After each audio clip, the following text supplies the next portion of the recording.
Hello, Oregon Trio. It is Matt Bisek, your Executive Director, and I'm here again with a mid-month update for October. I have 10 separate items to touch on here. Most of them are going to be real brief, just highlighting some due dates, but I do want to take a few moments to kind of elaborate on a couple items that have recently come out. As always, all these items will have text in the email with links to all the relevant materials. So let's jump right in.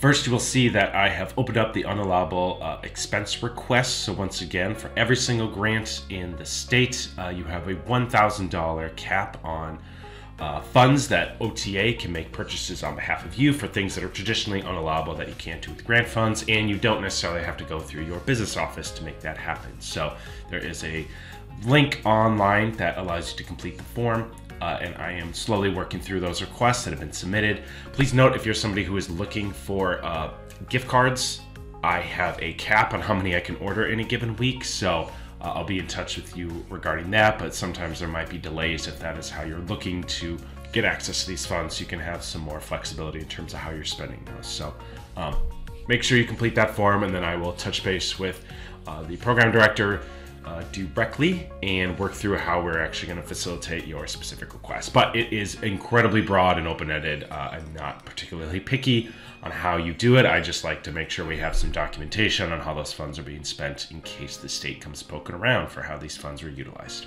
Second, the high school workshop series, A Step into the Future. The deadline for that has closed. So OTA is going to be doing outreach directly with those students, inviting them to participate in those workshops. So if any of your students had completed that, just tell them to be on the lookout for communications directly from OTA for next steps. The Student Advisory Board has now been opened. This is a program where we are looking for representatives from the SSS McNair programs. It is a duplicitous role where you both serve on a board January through June that provides direct feedback to the Oregon Trio Association and the Trio programs in our state at large, so we can make sure we center the student and their experience in terms of how we are determining our strategy and how we decide to utilize a lot of the funds that we have to support programs and students. Also, there's going to be a lot of professional development elements to these as well. So monthly professional development meetings.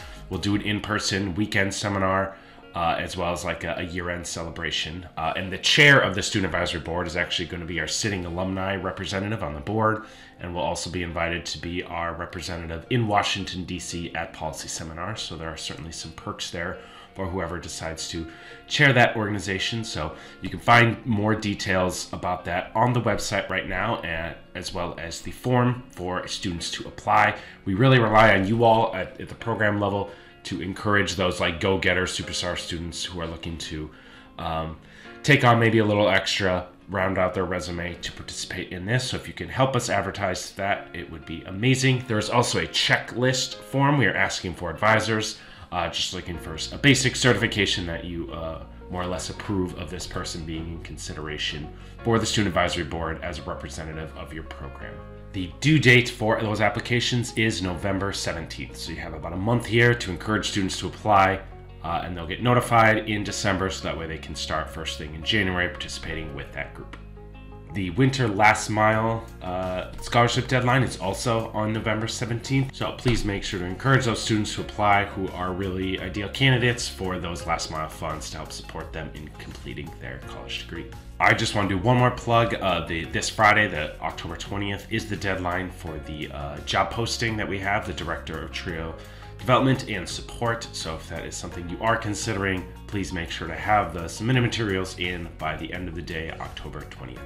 I want to just do one more quick call out. A lot of you at the business meeting at the NAMP conference had reached out to me volunteering for various committees. We're starting to schedule a lot of those committee meetings, the event planning, scholarship review committees, all that stuff post NAMP here. So if you did still have any interest in participating in any of those kind of committees, please email me directly and I will make sure to plug you in with those groups.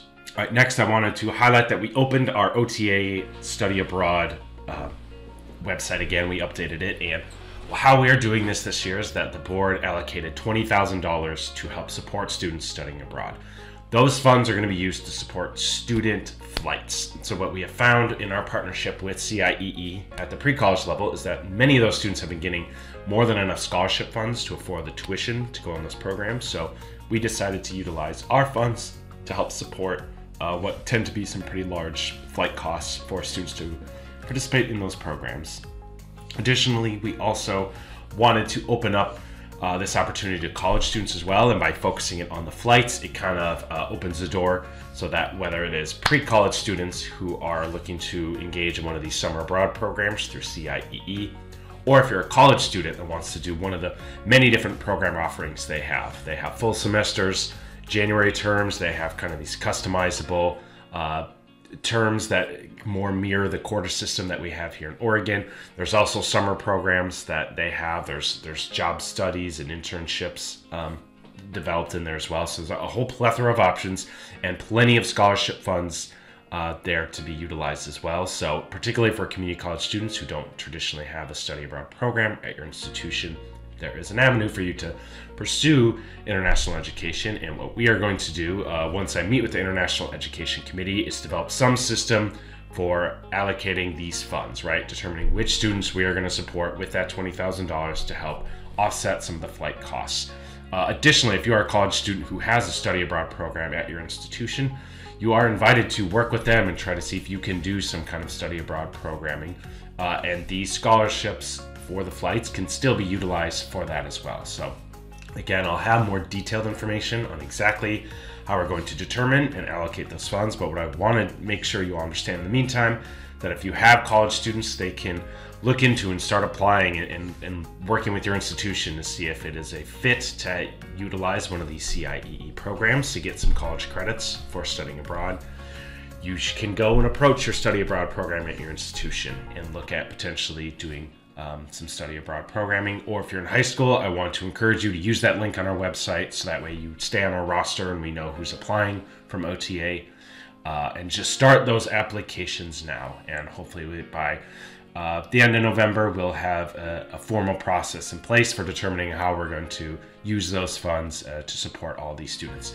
What we have also found is a lot of times when students can get most of the tuition paid for, even if our funds only go so far and can't support all the students that have these opportunities, through their own fundraising, family support, community support, GoFundMes, they often can find ways to rally around and get those funds necessary to make that flight happen, where those students can still pursue that opportunity that they may not have applied for if not for applying to these scholarships. So if you have specific questions, please reach out to me. We can have a much more in-depth conversation. But for the time being, whether you are pre-college, college, encourage your students to pursue these opportunities if they're interested, and OTA will have funds available to help support students with those flight costs in the meantime.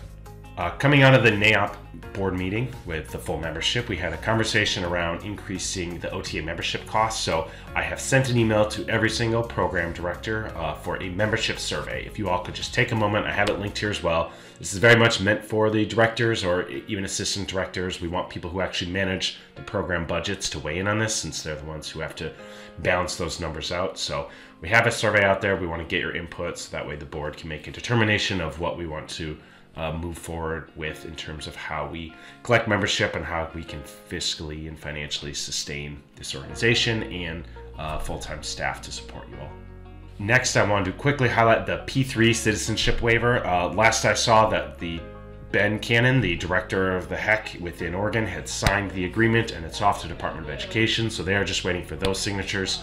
Once that's done, we are in the clear, and I will schedule meetings with the Department of Education and the right people so we can have a larger call as a state to make sure we are very crystal clear on how we're actually going to implement this. So we're at the final stages, and there'll be more to come once that document finally gets signed by all parties.